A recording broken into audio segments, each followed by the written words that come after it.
বলতেছে without divorcing the boy name B, অর্থাৎ আগে যে যুবকের সঙ্গে বিয়ে হয়েছিল তাকে ডিভোর্স দেওয়া ছাড়াই এই মেয়েটা আরেক জায়গায় বিয়ে করেছে।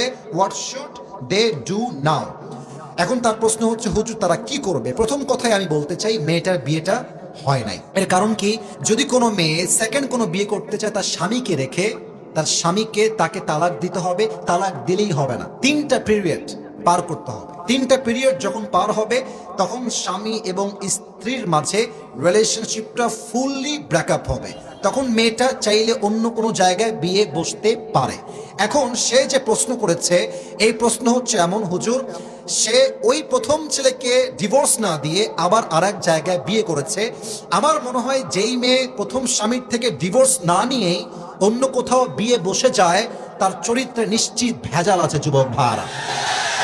আর আমি একটা কথা মনে প্রাণে বিশ্বাস করি, বিশ্বাস বড় একটা দামি জিনিস, সস্তা মানুষ বিশ্বাসের মান ধরে রাখতে পারে না। যেই মেয়েটা তোমাকে ডিভোর্স না দিয়েই বিয়ে করেছে, মনে রাখবা ওইটা আসলে সেকেন্ড টাইম তোমার বউ হওয়ার যোগ্যতা রাখে না, ওকে ডিভোর্স দেওয়াই উত্তম হবে।